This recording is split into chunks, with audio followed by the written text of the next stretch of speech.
El sol de la tarde se filtraba por las ventanas del hogar de los Morán Díaz, iluminando una escena que se había repetido tantas veces que ya formaba parte del ritual familiar.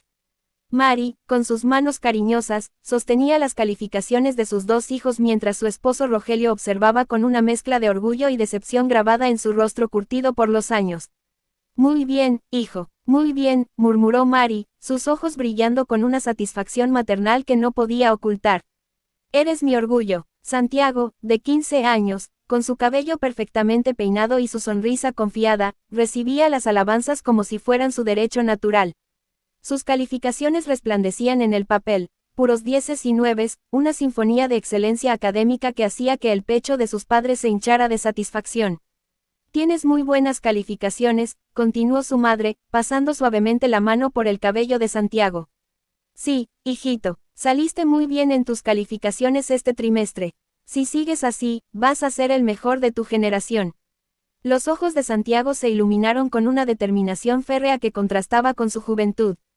Quiero salir con el mejor promedio de la secundaria, declaró con la seguridad de quien nunca había conocido el fracaso. Pero la atmósfera cálida del reconocimiento se transformó abruptamente cuando la mirada de Rogelio se dirigió hacia el otro extremo de la mesa, donde Leonardo, también de 15 años pero con una postura claramente defensiva, sostenía sus propias calificaciones con las manos ligeramente temblorosas. Lástima que no puedo decir lo mismo de ti, Leonardo, las palabras de su padre cayeron como piedras en un estanque silencioso. Nada más. ¿Qué malas calificaciones traes? Leonardo sintió cómo el calor familiar se desvanecía, reemplazado por una frialdad que conocía demasiado bien.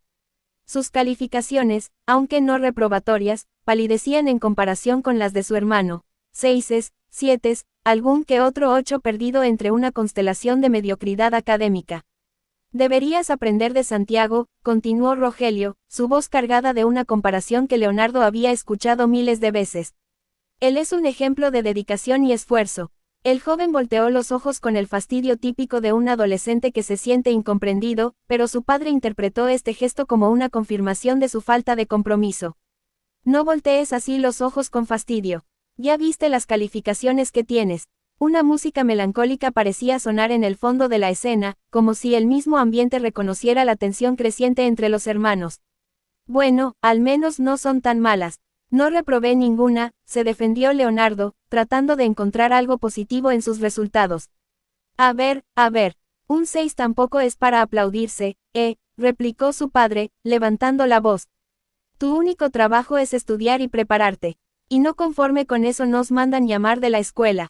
Leonardo bajó la mirada, sintiendo cómo las palabras de su padre se clavaban en su autoestima como dagas afiladas.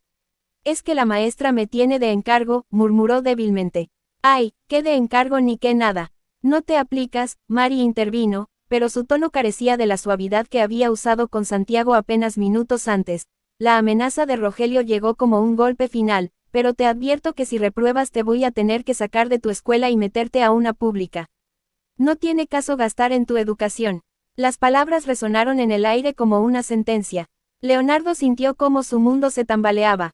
La escuela privada no era solo su lugar de estudio. Era su identidad, su estatus, su pertenencia a un mundo que ahora amenazaba con arrebatarle. Tienes que aplicarte, que ser responsable. A ver, ¿qué te cuesta hacer como tu hermano? Insistió su padre. Fue entonces cuando Leonardo explotó, las emociones contenidas durante años de comparaciones constantes finalmente encontraron una voz. Es que si me aplico y si me esfuerzo, pero ustedes siempre prefieren a su hijito. El silencio que siguió fue ensordecedor. Santiago sonrió con una mezcla de superioridad y satisfacción, mientras que los padres intercambiaron miradas incómodas. No. A ver, esto es más que claro, respondió Rogelio, recuperando su compostura. Tienes que aprender del ejemplo de Santiago, que es estudioso y dedicado y además es mi orgullo. La palabra, orgullo, se quedó suspendida en el aire como una corona invisible que solo Santiago podía llevar. Leonardo sintió cómo algo se rompía dentro de él, una grieta que se abriría cada vez más con el paso del tiempo. Capítulo 2. El campo de batalla. Los días siguientes transcurrieron con una normalidad tensa. La casa de los Morán Díaz se había convertido en un escenario donde dos hermanos interpretaban papeles opuestos, el hijo ejemplar y el hijo problemático. Una tarde, mientras los rayos del sol creaban patrones dorados en el suelo de la sala, Santiago se preparaba para irse al entrenamiento de fútbol. Su uniforme impecable y su bolsa deportiva perfectamente organizada reflejaban la misma meticulosidad que aplicaba a sus estudios. Ya me voy al entrenamiento, ma, anunció con la confianza de quien sabía que sus actividades siempre serían celebradas. Mi hermano ya se fue, observó Leonardo, quien también se preparaba para su propio entrenamiento, aunque con menos fanfarria. Sí, ya se fue, pero yo te voy a llevar a ti, respondió Mari, tratando de mantener un equilibrio que cada vez se volvía más difícil. La tensión escaló cuando Leonardo hizo la pregunta que había estado evitando. El equipo de Santiago y el mío se van a enfrentar. ¿A quién van a apoyar? La respuesta llegó con una diplomacia forzada que no engañó a nadie. Seguramente a su hijito, murmuró Leonardo con amargura. Leonardo, no lo digas así. Yo me voy a poner la playera de tu equipo y tu papá la de Santiago, intentó mediar Mari. Claro, como de su orgullo, replicó Leonardo, la palabra, orgullo, ahora cargada de resentimiento. La frustración de Mari era palpable. No entiendo por qué te pones así. Ay, bien, dicen que cuando entran a la adolescencia, se ponen insoportables. Siempre tienen preferencias por Santiago, insistió Leonardo, vocalizando una verdad que todos sabían pero nadie quería admitir. Eso no es cierto, no hay favoritos, a los dos los queremos igual, mintió Mari, sus palabras sonando huecas incluso para ella misma. Santiago siempre ha sido su preferido. Ah, y no te molestes en llevarme. Yo puedo irme solo. Leonardo se alejó, llevándose consigo una parte de la armonía familiar que nunca volvería a ser la misma. En el campo de entrenamiento, los dos hermanos se preparaban para lo que sería más que un simple partido de fútbol. Para ellos, el deporte se había convertido en una metáfora de su relación, un campo de batalla donde solo uno podía ser el vencedor. Santiago, rodeado de sus compañeros del equipo atlético, irradiaba la confianza del líder nato. Vamos a jugar en contra del Atlético, pero nosotros tenemos la mejor alineación, declaraba a sus compañeros. Espero que no tengas compasión porque vamos a jugar en contra de tu hermano. Su respuesta fue demoledora en su simplicidad. Para nada, coach, les vamos a dar una arrastrada. Los compañeros de Santiago lo rodearon con admiración. Si se habla porque tú eres nuestro goleador estrella y tu hermano solamente es un defensa del otro equipo. Ya lo dijo, soy el mejor goleador. Nadie me va a ver ni el polvo, mucho menos mi hermanito. Santiago sonrió con una arrogancia que había aprendido a cultivar a través de años de ser el favorito. Ya, quiero que sea el partido. Nosotros vamos a llegar a la final, gritaron sus compañeros, unidos en torno a su capitán. En el otro extremo de la ciudad, Leonardo entrenaba con una intensidad diferente. Su motivación no venía del reconocimiento constante, sino de una necesidad desesperada de demostrar su valía. Se acerca el partido contra las Águilas, que más bien son unos chichicuilotes, bromeaba con sus compañeros, refiriéndose al equipo de Santiago. Sobre todo mi hermano, añadió con una sonrisa que no llegaba a sus ojos. Las llevas mal con Santiago, observó uno de sus compañeros. Es un sangrón, pero él no es mejor que yo en los deportes y no me va a ganar, respondió Leonardo con una determinación férrea. Eso, así se habla.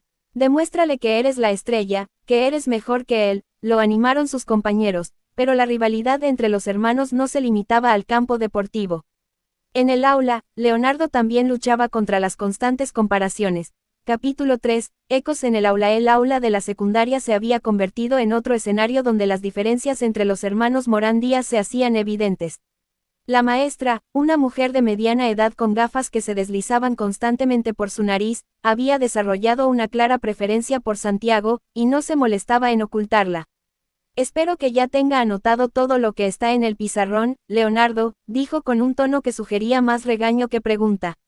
Sí, estoy anotando, maestra, respondió Leonardo, aunque su mente estaba dividida entre las matemáticas en el pizarrón y los pensamientos sobre el próximo partido contra su hermano. Nada más lo escucho que está jugando. Parece niño chiquito. Los de primaria se portan mejor que ustedes, continuó la maestra, cada palabra cargada de desprecio. Compórtense como debe ser. La humillación pública era una experiencia familiar para Leonardo, pero eso no la hacía menos dolorosa. A ver, Leonardo, muéstrame tu cuaderno.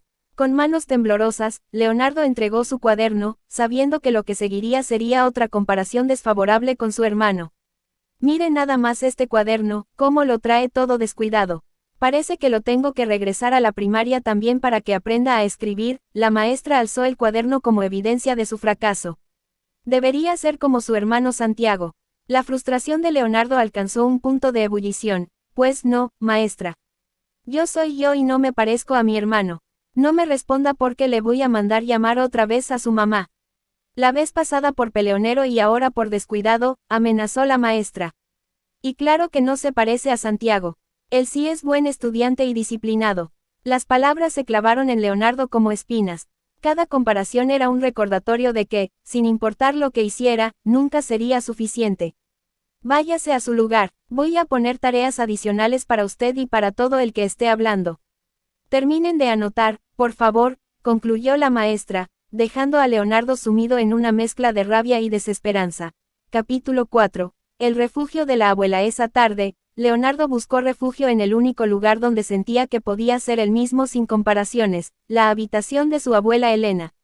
La anciana, con sus ojos sabios y su sonrisa siempre cálida, representaba un oasis de comprensión en un desierto de constantes críticas. «Se puede, abuela», murmuró Leonardo, tocando suavemente la puerta. «Mi hijito, no sabía que ya había llegado», respondió Elena con genuina alegría. «Bueno, pues me dijo tu mamá que estabas haciendo tu tarea». «Sí, estoy tratando de aplicarme para mejorar mis calificaciones», dijo Leonardo, dejándose caer en la cama junto a su abuela. La frustración acumulada finalmente encontró una salida. «Ah, no vayas a empezar tú también de que sí mi hermano es él. Mejor, que es muy buen estudiante y disciplinado». Elena observó a su nieto con comprensión. «Ay, ¿quién te dijo eso? Todos lo dicen, que si mi hermano es muy disciplinado, que si mi hermano es muy buen estudiante, que por qué no soy como mi hermano». «Ya me tienen hasta el copete con eso», Leonardo descargó años de frustración contenida. La sabiduría de Elena se manifestó en sus siguientes palabras: «Tú y tu hermano tienen diferentes talentos y no debe haber rivalidad entre ustedes». «Lo sé, pero me chueca que siempre me pongan a Santiago de ejemplo». «Él no es mejor que yo», respondió Leonardo, su voz cargada de una herida profunda. «Cada uno tiene sus talentos. Tú, por ejemplo, eres bueno haciendo rompecabezas», intentó consolarlo Elena. «Uy, abuela, qué gran talento, no me ayudes», replicó Leonardo con sarcasmo, pero sin malicia hacia su abuela. «Eres bueno haciendo cosas, construyendo y también eres muy bueno para los deportes con eso del kickboxing o boxing, como le dices», insistió Elena, buscando desesperadamente algo positivo que destacar en su nieto. «Pues sí, aunque ahorita lo dejé tantito porque me estoy concentrando más en el fútbol», admitió Leonardo. «Ah, muy bien, dentro de poco el equipo de Santiago y el mío nos vamos a enfrentar y nosotros tenemos que ganar», dijo con una determinación que preocupó a su abuela. Elena sintió un escalofrío de premonición. «Mira, está muy bien la competencia. Solo recuerda que entre hermanos no debe haber ni envidias ni rivalidades». Su voz se suavizó con la nostalgia, «y hay algo que yo no entiendo. ¿Por qué si de chiquitos ustedes se llevaban bien, estaban juntos, siempre iban para todos lados y ahora tienen estos problemas?» La respuesta de Leonardo reveló la raíz del problema. «Porque él se empezó a creer mucho, el más inteligente y porque mis papás siempre lo andan alabando. Pero bueno, ya me dijiste que soy buena para hacer rompecabezas. Eres bueno para muchas cosas. Ahora, ven, vamos a bajar a cenar y convivimos un rato», dijo Elena, tratando de cambiar el tema. «Ponte tus tenis. Oye, están muy bonitos», observó, admirando los zapatos nuevos de Leonardo. «Gracias, son nuevos, sí». Elena sonrió con ternura. «Mira qué bien. Ándale, vamos, mijito. Véngase mi muchachito». Pero la paz temporal que Elena había logrado crear se desvanecería pronto cuando la familia se reuniera para la cena. Capítulo 5. La cena de las tensiones. La mesa del comedor de los Morán Díaz esa noche se había convertido en un ring de boxeo verbal. La comida, preparada con amor por Mari, parecía perder su sabor ante la tensión que se respiraba en el ambiente. «Y a Santiago le dieron la medalla de aprovechamiento en su escuela», anunció Mari con el orgullo maternal brillando en sus ojos. «No me digas». «Felicidades, Santiago», respondió Elena, aunque su mirada preocupada se dirigía hacia Leonardo. «Gracias, abuela. Y además es el capitán del equipo de fútbol y estoy seguro que haré muy buen papel para llegar a la final». Santiago irradiaba una confianza que bordeaba la arrogancia. Leonardo no pudo contenerse, no creo. Antes mi equipo y yo barreremos con ellos. La sonrisa de Santiago se volvió condescendiente. Por favor, si tu equipucho de quinta con suerte llegó a las semifinales, los vamos a eliminar. Eso sí me dejo, replicó Leonardo, la tensión escalando peligrosamente. Ya basta, Leonardo, deja de pelear, intervino Mari, pero su regaño se dirigió únicamente al hijo que consideraba problemático. Santiago y su equipo son los mejores, así es que vete haciendo la idea de que vas a perder. Mejor que sea la idea él, murmuró Leonardo entre dientes. Elena, sintiendo cómo la situación se deterioraba, intentó mediar. Bueno, ya yo vine a cenar con ustedes, pero no para verlos pelear y menos por un juego de fútbol. Oye, ¿tienes que cubrir a tu hermano o qué? Es mejor que tú, insistió Santiago, disfrutando de su posición privilegiada. Claro que no, él no es mejor que yo y se los voy a demostrar, declaró Leonardo, levantándose de la mesa con los puños cerrados. La música melancólica que parecía seguir a la familia resonó nuevamente, como si el mismo aire reconociera la tragedia que se desarrollaba ante sus ojos. Capítulo 6. El día del destino. El día del partido amaneció con una tensión palpable que se extendía por toda la ciudad. En los vestuarios de ambos equipos, los hermanos Morán Díaz se preparaban para lo que ambos sabían sería más que un simple juego. El estadio se llenó gradualmente de familiares, amigos y compañeros de escuela.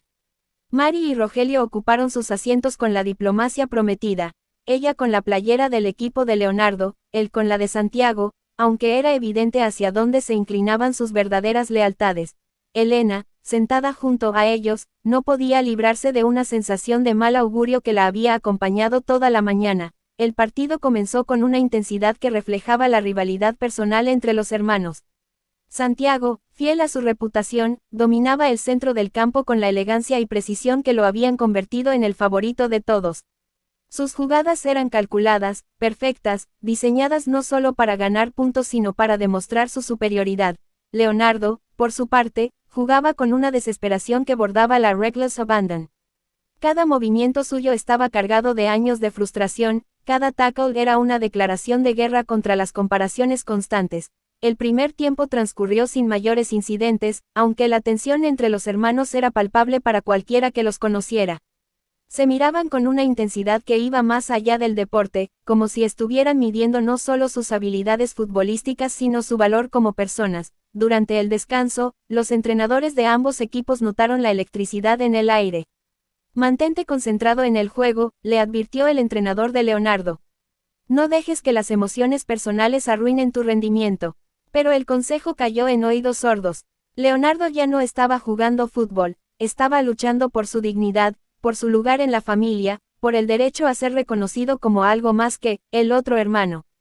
El segundo tiempo comenzó con Santiago anotando un gol espectacular que hizo que la multitud rugiera de emoción. Sus padres saltaron de sus asientos, abrazándose con una alegría que contrastaba dolorosamente con la expresión derrotada de Leonardo en el campo. Fue entonces cuando algo se rompió definitivamente en el corazón del hermano menor. La imagen de sus padres celebrando el éxito de Santiago mientras él luchaba por respirar en el campo se grabó en su mente como un hierro candente.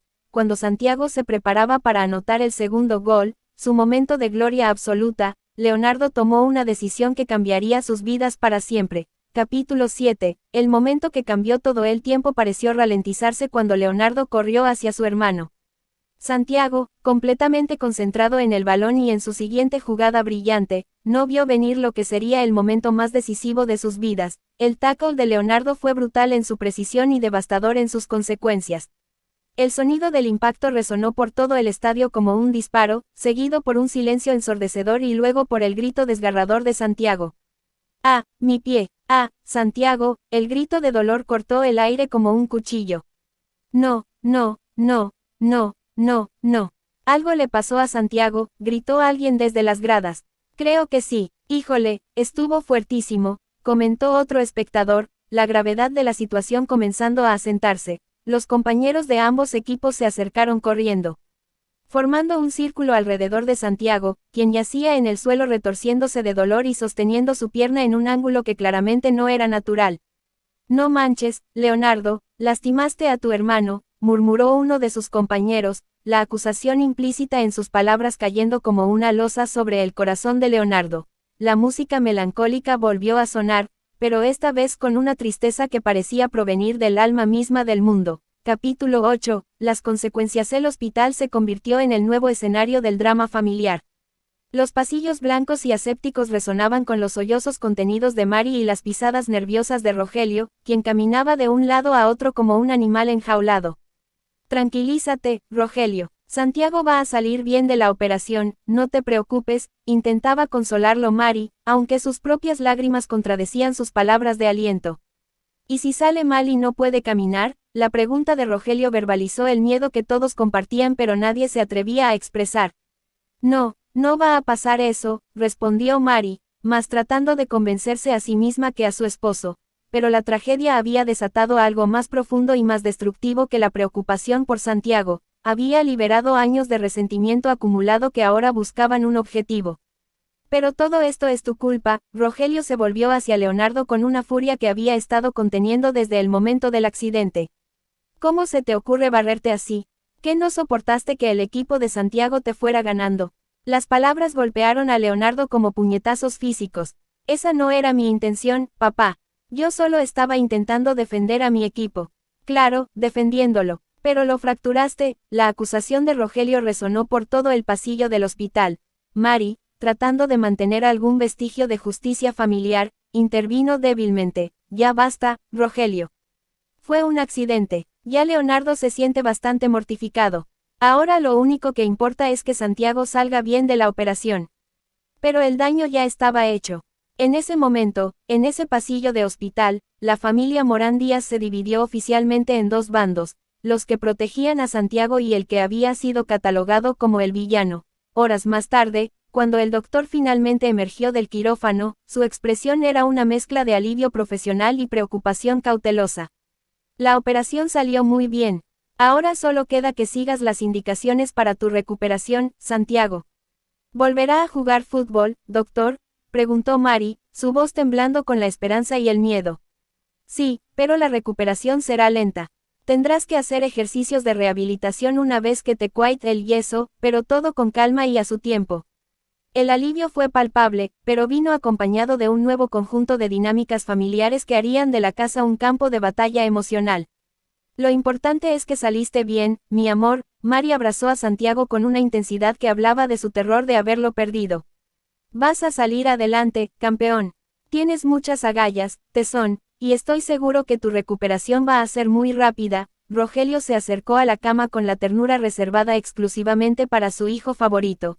Elena, que había permanecido en silencio observando la dinámica familiar, finalmente habló. Mi hijito, tienes que tener paciencia en tu recuperación. Mira, aquí está tu hermano que también te va a apoyar en todo, ¿verdad, Leonardo? Todas las miradas se dirigieron hacia Leonardo, quien había permanecido en un rincón de la habitación como un fantasma de la culpa. Sí, yo lo voy a apoyar, murmuró, pero sus palabras sonaron huecas incluso para él mismo. La respuesta de Santiago fue como una bofetada. No, gracias. Hiciste suficiente con fracturarme. Capítulo 9. La casa dividida. Los días siguientes transformaron la casa de los Morán Díaz en un territorio dividido.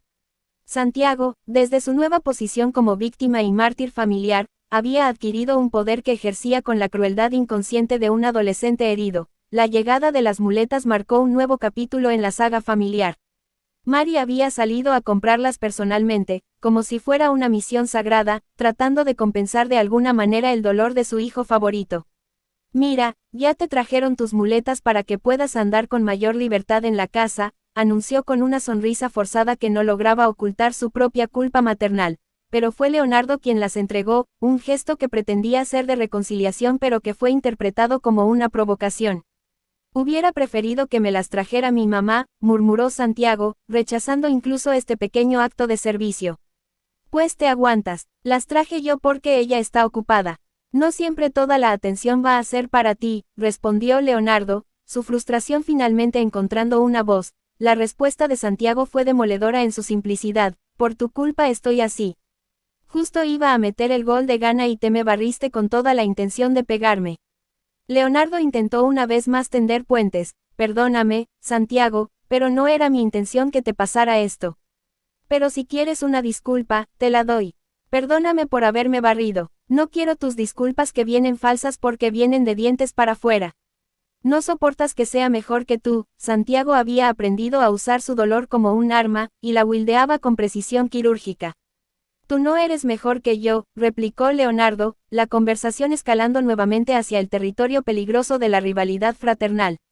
Ahí tienes tus muletas, te sientes la estrella del equipo, pero la estrella soy yo, continuó Leonardo, cada palabra cargada de años de resentimiento. Estrella, si tuviste que hacerme esto para que pudieras jugar, no puedes conmigo. Santiago sonrió con una crueldad que contrastaba dolorosamente con su imagen anterior de hijo perfecto. El ruido de la discusión atrajo a Mari, quien apareció en la habitación como un árbitro cansado de una pelea que nunca terminaba. ¿Qué pasa? ¿Qué gritos son estos? ¿Por qué pelean? Que Leonardo tuvo que hacerme esto para que pudiera brillar, acusó Santiago, consolidando su narrativa de víctima. La respuesta de Leonardo fue instintiva y desesperada. Esa fractura no se compara nada a los guamazos que te voy a dar. Ay, espérate. No, qué guamazo ni qué nada. Son hermanos, no son enemigos. Ninguno es mejor que el otro, intervino Mari, pero sus palabras sonaban como mantras vacíos repetidos sin convicción. Pues eso, diles de tu enano, murmuró Santiago, disfrutando de su posición privilegiada incluso desde la cama de convaleciente. Capítulo 10. La sabiduría de Elena. Esa noche, después de que la casa finalmente se sumiera en un silencio tenso, Elena buscó a Mari en la cocina. La anciana había observado el deterioro de su familia con el dolor de quien ve un accidente en cámara lenta pero es incapaz de detenerlo. Mari, estoy muy preocupada por los muchachos. Ese pleito casado que tienen no está bien. Mari, lavando los platos con más fuerza de la necesaria, intentó minimizar la situación. Ay, mira, siempre hay rivalidad entre los hermanos. Marisa, no está bien. Tú eres su mamá y te corresponde mediar entre ellos para que la brecha no se abra más. Elena tomó las manos de su nuera, deteniéndola en su tarea compulsiva. No eches en saco roto esto que yo te estoy diciendo. La voz de Elena se suavizó con la urgencia de quien sabe que el tiempo se agota. Leonardo y Santiago se están odiando y empieza a haber una rivalidad fuerte entre ellos. Evita que sigan distanciándose. Mari miró a su suegra con ojos que reflejaban su propia confusión y dolor. Sabía que Elena tenía razón, pero también sabía que sus propias acciones habían contribuido a crear el monstruo que ahora amenazaba con devorar a su familia. Capítulo 11. El intento de reconciliación. Al día siguiente, Mari decidió intentar una intervención familiar formal. Reunió a ambos hijos en la sala, con Elena como testigo silencioso de lo que esperaba sería el inicio de la sanación familiar. Les pido que no se vean como enemigos. Esto que sucedió solamente fue un accidente muy lamentable. Pero Santiago, tu hermano no lo hizo a propósito. Claro que sí, respondió Santiago inmediatamente, su nueva identidad de víctima ya completamente consolidada. Leonardo, cansado de defenderse, se encogió de hombros, pues piensa lo que quieras. Yo ya me disculpé, si él no acepta mis disculpas es su rollo, no el mío. No se trata de eso. Se trata de que se lleven bien, insistió Mari, pero sus palabras sonaban desesperadas más que autoritarias. Fue entonces cuando Leonardo verbalizó la verdad que todos conocían pero nadie admitía: ustedes siempre tienen preferencia por Santiago. Él es su consentido, y obvio, soy mejor, añadió Santiago con una sonrisa que cortaba como vidrio. Basta, basta, basta, Santiago, basta. A ver, no hay preferidos aquí. Los dos son iguales, a los dos los amamos. Mari repitió las palabras como un mantra, pero incluso ella parecía no creérselas completamente. Elena observó la escena con el corazón partido. Podía ver cómo las mentiras bien intencionadas de los adultos estaban destruyendo lentamente las almas de ambos muchachos. Quiero que hagan las paces y sigamos adelante, continuó Mari, extendiendo sus manos hacia ambos hijos como si pudiera físicamente unir lo que se había roto. Espero que de hoy en adelante haya paz entre ustedes, concluyó, pero sus palabras se perdieron en el aire como susurros en una tormenta. Capítulo 12. Nuevas complicaciones. Semanas más tarde, cuando Santiago ya había regresado a la escuela con sus muletas como símbolos de su martirio, una nueva complicación entró en la ecuación familiar: Ángela. La llegada de la nueva estudiante causó revuelo inmediato en la secundaria. Era diferente, hermosa de una manera que trascendía la belleza física típica de los adolescentes. Había algo en su sonrisa, en la forma en que sus ojos brillaban con inteligencia y bondad, que atraía a todos los que la conocían. ¿Y qué, bro? ¿Cómo vas con tu hermano?, le preguntó su amigo a Leonardo durante el recreo, pero Leonardo apenas prestó atención. Sus ojos estaban completamente fascinados por la nueva estudiante. ¡Qué belleza! Sí, es preciosa. Ahorita vengo, murmuró, dirigiéndose hacia donde Ángela conversaba con un grupo de estudiantes. Hola, eres nueva, ¿verdad? Soy Leonardo Morán Díaz. Si quieres te puedo mostrar la escuela, se presentó con una sonrisa que reflejaba un interés genuino más allá de la atracción física. Pues sí, respondió Ángela con una sonrisa que hizo que el corazón de Leonardo saltara. Pero su momento de conexión fue interrumpido por una voz demasiado familiar. O si prefieres andar con el más popular de la secundaria, puedes venir conmigo. Me llamo Santiago Morán Díaz. ¿Y tú? Santiago había aparecido con sus muletas, pero lejos de verse vulnerable, las usaba como accesorios de su nueva narrativa heroica. La historia de su lesión se había extendido por toda la escuela, convirtiéndolo en una figura aún más fascinante. Yo soy Ángela. Mucho gusto, respondió ella, mirando entre los dos hermanos con curiosidad evidente. Pues le haces un honor a tu nombre. Eres un verdadero ángel. Santiago desplegó todo su arsenal de encanto, que se había vuelto aún más poderoso con su nueva aura de superviviente. ¡Qué lindo! Entonces, son hermanos, observó Ángela, pero la tensión entre ellos era tan palpable que incluso alguien que acababa de conocerlos podía sentirla. Para mi desgracia, sí, murmuró Leonardo, su resentimiento filtrándose a través de sus palabras. Bueno, si quieren podemos ir los tres juntos a dar el recorrido por la escuela, sugirió Ángela diplomáticamente. Si quieres te puedo mostrar dónde queda el gimnasio. Mira, en este lado está la sala comenzó Leonardo, tratando de recuperar la iniciativa. Pero Santiago tenía otros planes. Capítulo 13. La guerra por Ángela. Esa tarde, Leonardo encontró a Santiago en su habitación, preparándose para una campaña de conquista que iba más allá del simple interés romántico adolescente. Si tocas antes de entrar, ¿no te enseñaron modales?, reclamó Santiago cuando Leonardo entró sin anunciarse.